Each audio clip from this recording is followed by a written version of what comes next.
Sensei Kurt here, just reporting to you here at the Tesla Chargers.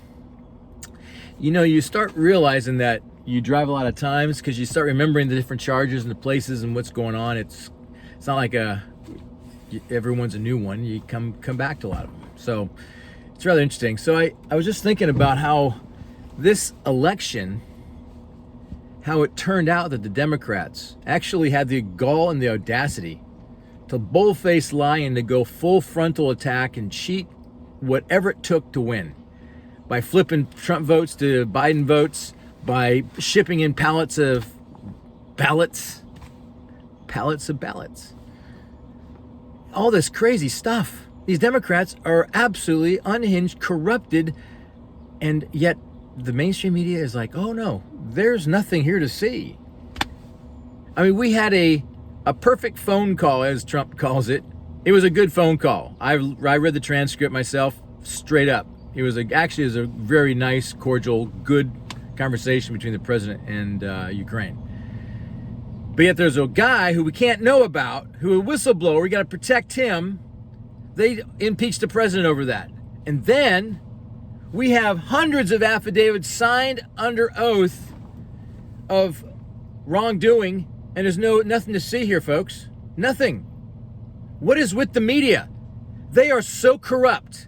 I have utter and total disdain and contempt for media. They have become the lowest of the low. They have delved they've delved way below the politicians, who we know they're greedy bastards.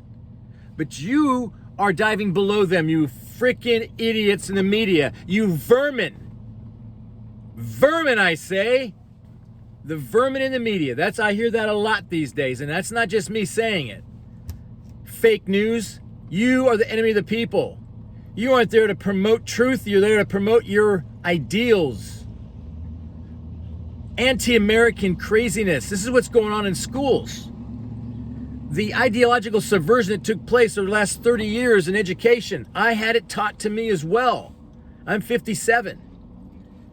I remember my professors in college were pushing and pounding heavy down how bad America was, morally. How dare they? Who were they to say that? Who ended slavery just 80 years after we became a nation? America. That's who ended slavery. The Constitution. But before that, was there slavery ever in existence before America came into was discovered? Yeah, how about Egypt?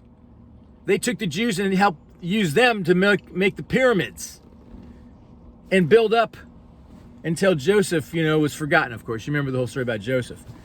But the point is this, folks. These corrupt, evil people have sold their souls to Leninism, Marxism, communism. There are naked communists who are teaching our kids and just subverting our culture. Antifa proves the point. These kids are crazy. They're working off of fake history. The fake media just gives them a whole history. Not the Wall Street, it's the New York Times 1619 Project.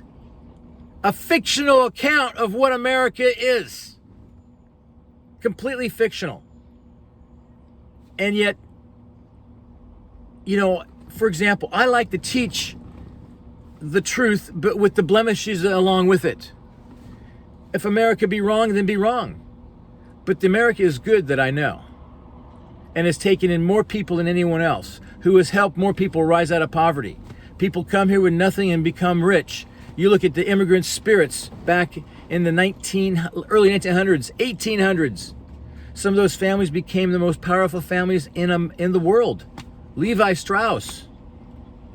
He came here as just an immigrant, sold trousers to miners, and they need clothes. Capitalism. We have a lot of food. There's not going to be a thing called foodies. Once you go full socialism, as we know it in full on, like the Chinese, the Russians, right? There will be control on everything. There won't be enough reason to make good foods. It's just going to be eat. Look at Cuba. Look at Venezuela. Don't look at the shiny objects. Look at the truth of it. Don't fall for the lie, you bunch of idiots who've been subverted by ideological subversion that has been put here purposefully by the communists in the world. That's what their goal is. Total world domination through communism. The control of everything. And you have nothing. And that's what we're fighting with Trump. Trump had the balls enough to go out there and fight against it because he saw where it was going. I saw where it was going. It's amazing to be alive at these times, by the way. It's amazing. But I really applaud the man for stepping up to the plate and going against the deep state, going against the media, going against Hillary Clinton, going against everybody. And no one trusted it because he's a talk show guy, and then all the media is going against him, and he wins. And look what he did. Trump saved America 4 years. Gave us a taste of what's to come. Will Trump win? I say this. Trump wins? Absolutely. Now, always fear the man who's not making too much noise. When Trump's making noise, that's just show, that's just getting in the news. Right now, he's quiet. Strangely quiet. I would say Trump holds the trump card. And he's playing it. Ironic, isn't it? The deep state has completely brainwashed the millennials and has completely changed history. Look at this. Who ended slavery? 80 years after we became a nation, slavery's ended. But there's always been slavery going back to the beginning of time. People were killing and hurting people, taking in slaves. North and South America, replete with slavery. Every tribe had slaves. Known fact. Incas, the Mayas, the Aztecs, of course they had slaves. They're like Rome. It was riding on the back of labor. Rome had slaves. Slavery has been common throughout time. Who ended it? America. And those people who were slaves today, that's the dream they wish they had back then. The people today, the African American descendants of slaves, which is not all black people, by the way. Some have come much later, some whatever, But the African American slaves, those people, the descendants of them, are living the dream their ancestors wish they had just a generation ago. If you took the combined wealth of every African American, declared combined wealth of every African American in America, which by the way is only 13% of our population, it would be the 17th richest nation on earth. Wait a minute. You take the combined wealth of every African American in America, declared, they would become the 17th richest nation on earth. 13% of our population. They've come a long ways, is my point. Have they been oppressed? I think they've been oppressed by Democrats. I think they've been oppressed by their own fake news that's been pushed on them. That's why I like Candace Owen. Candace Owen tells it like it is. Thumbs up for Candace Owen, folks. And a lot of people like her that have woken up and got off the Democrat plantation. These people are crazy. They will lie, cheat, steal, and get you to do it with them and think you're doing a moral cause. Trump was trying to save the world from communism. Okay, full stop. He threw himself into it and won, and he showed that capitalism is the greatest way to make a buck, to make a living, to give incentive. Why do these farmers grow? Because they want to make a buck. They want to make some money. They got their land, they got the resources. But you know what? If I'm getting paid to sit on my ass, then forget about, doing my gardening. No, I want profit for this. Communism will never give you that. You will take a butt of a gun to the back of your head first before you say no to the government that is coming if Trump is not president. It's the government of the Bernie Sandersites, okay? Socialists. It's don't worry about Biden. Biden's an idiot. He's just a placeholder. He's a hologram. And all of a sudden he woke up and he's like, president. You're right. I didn't have to campaign because you rigged the whole thing for me anyway, he says. He finally figured that out. So now they're keeping him shut. Yeah, keep him away. Don't let him script everything. Biden is just a hologram. He's just a flashy thing, okay? The brains behind this thing right now, Bernie Sanders. He's already bought into the cabinet. Now, Bernie's not going to take prisoners. This thing's going to go full socialist in no time flat. He's going to implement before he dies, and he wants to see America become socialist. That's more than anything in his life. So don't get me wrong. And he's also got the idiot millennials in his court because they all been trained to be Marxist. Ocasio-Cortez being one of his chief disciples that has been his, promulgating his ideas through her and through her channels, through the millennial crowd who absolutely love Ocasio-Cortez because she's triumphing over evil because evil bad, Trump evil bad. We got to stop him. And if you help Trump, then you're evil bad too. See, this is the brainwashing idiocracy that we're seeing here. It used to be you had political differences, right? Yeah, all the time. Now, if you differ with them, they want to kill you because you are tantamount to Hitler. That is so stupid, it blows my mind. That's my point. These kids have been brainwashed. Antifa, Black Lives Matter. Black Lives Matter was started by 3 Marxist ladies. 3 of them. 3 Marxist ladies got Black Lives Matter and has been promoted and fed by the Soros takeover the world kind of money. That he wants to see the same thing Bernie Sanders wants to see. That means America's got to be toppled, you bunch of idiots.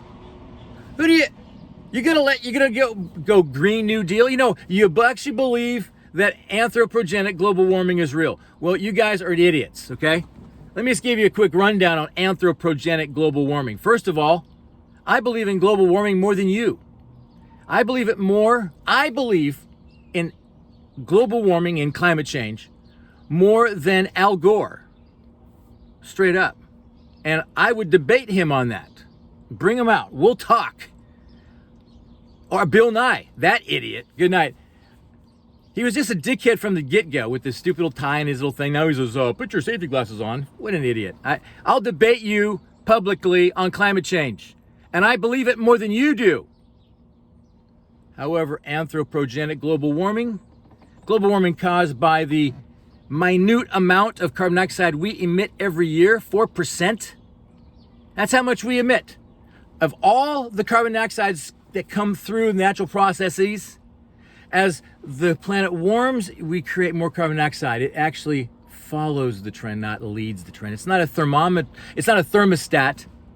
It's a thermometer. It follows the heat. Carbon dioxide is trace at 0.038%. That's 1 out of 2,500. 1 out of 2,500, folks. It's trace. It only holds heat for 3 seconds. There's not much of it. It's not very powerful. And we're only contributing 4% to the overall climate. Anthropogenic global warming is a hoax. And it's been used to attack you and the economies of the world. Carbon dioxide is a great gas. Without it, we die. It's the more of it we have, the better off our planet is. We've been as high as 2,500 parts per million. We know that from the Vostok ice core samples. Vostok is in Antarctica, by the way, and they have ice core samples there, and they can take time capsules of the depths and different times where how much carbon dioxide was in the atmosphere at the time. And they've seen it as high as 2,500 parts. Probably during the medieval warming period or the Roman warming period, when in England they grew grapes. How's that one? Yeah. And then there's another ice age in there. And then we had 2 mini ice ages and 1 great ice age. I believe in climate change more than all of you put together. And I'll debate you on it. And you know what? And I love electricity. I love cars that drive on electricity. And I also like petrol cars because they're kind of fun to drive too. But my point is this. Anthropogenic global warming is a hoax, folks. And if you actually believe it, you're an idiot. Anybody. Anyway, regardless to say, this man named Trump, he's got my support. I got his support. I'm sure he'd support me because I'm supporting him. He's loyal. And, I'd love to meet with him, man, honestly. I have friends of mine that know him, and I've just, I don't go in there and talk to them very much. But anyway, my point is, he's the only one that went after this to save America. And if saving America is what he's going to do, and it's what's going to happen. When he's quiet, I think he's most dangerous. He holds the cards. And he's waiting for the right times to plan. And he's creating those opportunities. So, never count the Trump out. I think he's onto something. Trump 2020.